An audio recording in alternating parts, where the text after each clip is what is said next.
Bien avant que les navires européens n'atteignent les rivages de l'Afrique tropicale, un réseau commercial solide et organisé y existait déjà. C'était un vaste système dont les marchés et les liaisons terrestres et maritimes s'étendaient jusqu'en Inde et en Chine.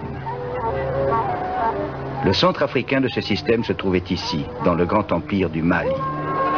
Au niveau diplomatique, il faut dire que, par exemple, à Salé, au Maroc, Salé, ça c'est le Maroc, et dans la cour royale marocaine, il y avait des représentants de l'empereur. Tout à fait, les ambassadeurs. Donc la diplomatie déjà était très très forte. Tout à fait. Un voyageur célèbre du XIVe siècle visita l'empire du Mali en signa dans ses mémoires. De tous les peuples, les Noirs sont ceux qui détestent le plus l'injustice. La sécurité à travers tout le pays est complète et générale. Le voyageur n'a pas plus de raison de craindre les brigands, les voleurs ou les ravisseurs que n'en ont les habitants eux-mêmes. Celui qui a écrit ces lignes était un voyageur marocain du nom d'Ibn Battuta.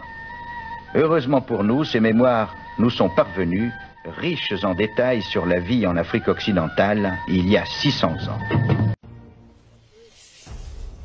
De lointains pays sont encore inexplorés. Au sud de la Méditerranée, un immense et riche continent reste à découvrir. Voici sa description de la cour impériale du Mali. Certains jours, le sultan tenait audience dans la cour du palais, sous un arbre. Il était assis sur une estrade recouverte de tapis de soie et surmontée d'une ombrelle de soie couronnée d'un oiseau en or. Le sultan porte une coiffe en or. Il est vêtu d'une tunique de velours rouge, confectionnée dans de précieux tissus venus d'Europe. Il est précédé de musiciens dont les guitares sont en or et en argent. Derrière lui, 300 esclaves soldats. Parlons de cet empire puissant, parce qu'il l'a été pendant plusieurs siècles, jusqu'au XVIe siècle, et riche. Mais sa richesse a été extraordinaire, au point que près d'un demi-siècle après l'accession au pouvoir de Soundiata Keïta, il y a quelqu'un d'extraordinaire qui arrive au pouvoir et qui va marquer la mémoire, y compris au-delà des terres africaines, c'est Kankan Moussa, par sa richesse notamment. D'où venait la richesse de l'empire malien? Alors, la richesse de l'empire Mali, c'est ce que j'ai dit, que le petit et modeste empire qui était le Mandé ou le Kiri avait une importante réserve d'or qui se trouvait dans le Bourré. Et c'est cet or, l'attrait de cet or, qui va attirer d'ailleurs les Berbères que l'histoire appelle les Almoravides. Alors, le contact avec ces gens, avec ces Almoravides, va apporter de la richesse, parce que l'empire manding va vendre de l'or aux Arabes. Ces derniers viendront avec du sel, avec des accents, avec... enfin. Et l'or avait déjà l'importance qu'il a aujourd'hui, sinon même plus. Il était déjà le régulateur de la monnaie, des échanges monétaires. Et oui, et si bien que même lorsque Mansa partait au pèlerinage, il a fait dévaluer l'or. Il y a eu une déflation. Voilà, pendant de longues années. Donc, toute la richesse de l'Empire venait à la fois de cet or, mais aussi des puceaux. C'est très important à le dire. En plus des cultures traditionnelles, il avait introduit des cultures nouvelles, telles que la culture du coton. La réputation de richesse de ces pays se répandit jusqu'à la lointaine Europe. Une carte espagnole célèbre, datant de 1375, décrit les sources et les cheminements de cette richesse. Alors que la configuration de l'Afrique du Nord était déjà connue, cette carte donna pour la première fois des informations géographiques sur l'intérieur du continent. Le voyage de Mansa Moussa marque un tournant dans l'histoire. La puissance marchande de l'Empire du Mali revient aux oreilles des Européens par la Méditerranée. Quand il s'est déplacé à la Mecque, il y a toujours des chiffres astronomiques. Mais en tout cas, ce qui est important, c'est de retenir les faits. Il était accompagné de beaucoup de monde. Certains parlent d'esclaves. 70 chameaux chargés chacun de 150 kilos d'or et 500 esclaves transportant des sceptres du même métal précieux. certains. Non, Est-ce que pas c'est esclave. En fait, non, il ne faut pas mélanger les choses. il était accompagné? Bon, les chiffres donnés par les chroniqueurs arabes parlent de 60 000 personnes. Ouais.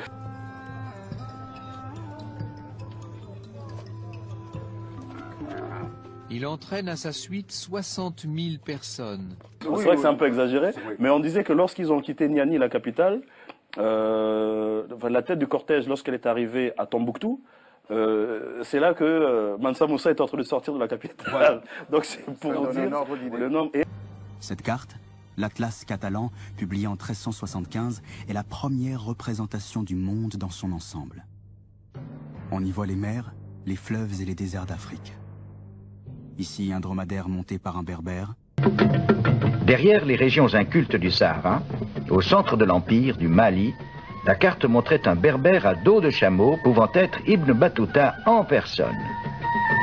On le voit s'approchant du puissant seigneur du Mali sur son trône, tenant haut un splendide globe d'or.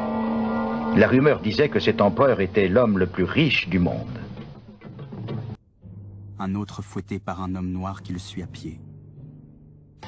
À l'est de la carte, jouxtant le Nil et la mer Rouge, le sultan du Caire. En bas du parchemin, aux confins des terres connues, trône Mansa Moussa, tenant entre ses mains tout l'or du monde.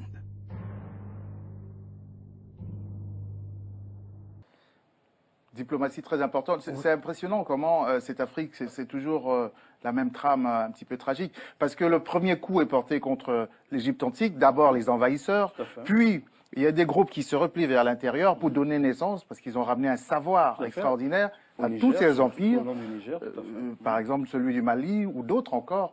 Et l'Afrique est toujours plus prospère que l'Europe à ce moment-là de l'histoire, il faut le dire, au début du premier millénaire. Même la navigation, on parle de 200 et quelques embarcations qui sont parties. Donc, il y avait déjà toute une industrie. Absolument. Hein? Cet atlas nous remet dans un contexte médiéval qui est celui des grands empires africains.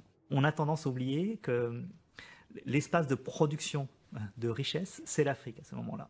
Et donc cette carte, l'atlas catalan, elle cartographie alors cette puissance marchande dont la richesse était parvenue aux oreilles des Européens. Et il a distribué de l'or comme c'était des rois très généreux, parce que le roi du Mandé, c'est un père, c'est un fa. Hein, c'est un fa. Donc quand les gens s'approchent de lui, c'est un père, c'est un patriarche. Et donc, en arrivant au Caire, qui à l'époque était sous la domination des Mamelouks, donc les Turcs, lorsqu'il va arriver au Caire, il va distribuer de l'or à foison, et donc c'est cette fameuse distribution qui va faire dévaluer le prix de l'or pendant des années, y compris au niveau de la sous-région, mais avec l'Europe, puisque c'est à ce moment-là que l'Europe va s'intéresser à cet empire, et les pays du Moyen-Orient, du Proche-Orient, comme on les appelait plus tard, vont beaucoup s'intéresser au Mali. Et dans le document que vous avez montré tout à l'heure, on voit le Kanka Moussa au milieu de la carte avec une grosse pépite d'or. Donc c'était un pays qui était très très riche. Donc eux, ils vont s'orienter vers l'Afrique. Parce qu'ils ont appris qu'il y a une mine d'or. C'est d'abord les Portugais qui vont découvrir les fameuses routes commerciales. Oui, parce que ce sont eux qui ont monté les eaux. Ça s'est fait simultanément. Parce que souvent, on essaie de séquentialiser. Les Portugais vont arriver, mais n'auront été des grands navigateurs. C'est des sous-traitants, vous voulez dire? C'est des sous-traitants. Ils ne vont pas arriver en terre pleine.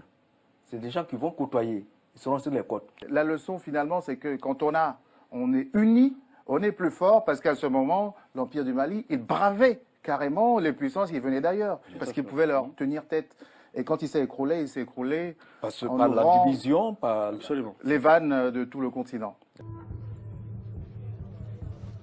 En un an, ils ont accompli un périple de 3200 km. Mansa Moussa est en pèlerinage. En bon musulman, il se dirige vers la ville la plus sacrée de l'islam, la Mecque. En 1324, Kankan Moussa, autre empereur du Mali, revenait d'un pèlerinage à la Mecque. Impatient d'exalter le prestige de l'islam, il décida de transformer sa ville de Tombouctou en un centre savant et religieux. Au cœur de cette cité islamique, l'empereur Moussa fit construire une mosquée qui fut à l'origine d'un nouveau style d'architecture en Afrique occidentale.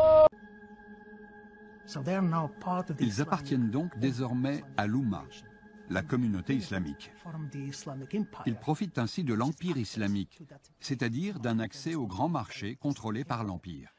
Ce lien bénéficia donc à la fois aux Maliens et aux membres de la communauté islamique. Par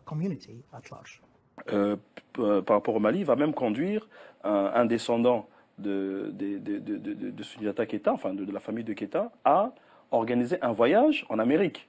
Et nous avions un empereur qui s'appelait Abou Bakar au Mali, qui a, dans l'histoire, organisé, commandité des voyages entre l'Afrique et le continent américain.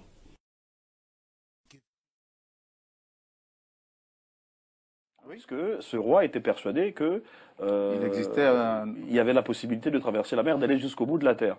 En ce qui concerne l'arrivée des Africains aux Antilles, c'est vrai que c'est en 1312 exactement que Aboubakari II,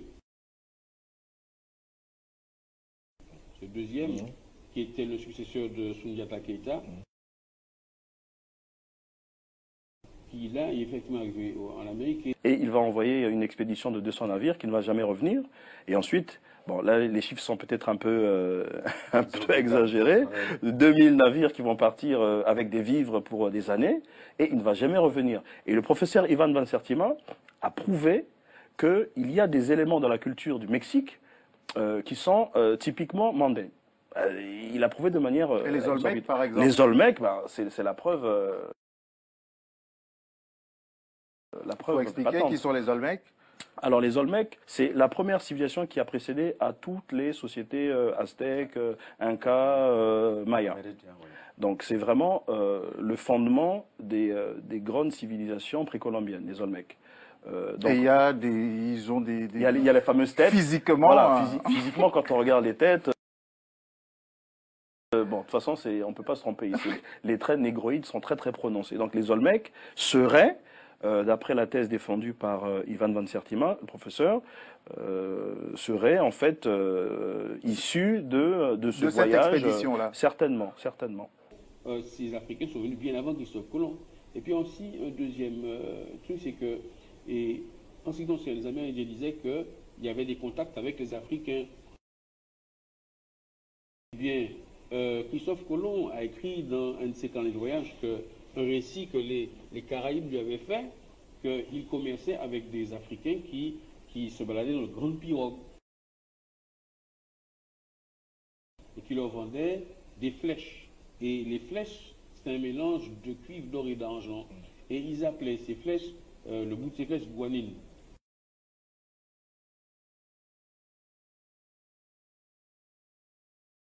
Et si on va voir maintenant au Mali, en malinké, guanine, ça veut dire l'or. Ça veut dire que ces types qui parlaient de ça au XVIe siècle, mais ils venaient bien du continent africain. Donc, mais oui. C'est très important ce que vous dites parce que j'ai retenu enfin le terme guanine. Nous on dit ganin. Ganin, c'est un peu la même chose. Mais j'approuve justement formellement ce que vous dites.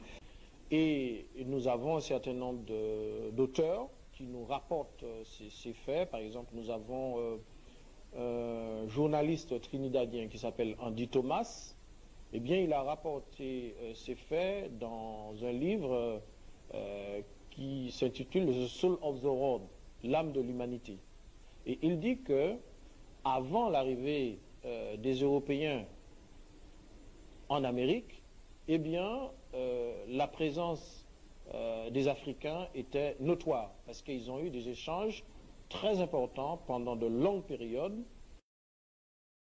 C'est très important parce que pour savoir qu'il y a eu une certaine antériorité de la présence africaine aux Amériques qui pour nous est très importante parce que ce qui fait que les Noirs peuvent avoir une raison de revendiquer ce continent puisque les leurs, nous, nos ancêtres, sont arrivés là-bas bien avant les Européens.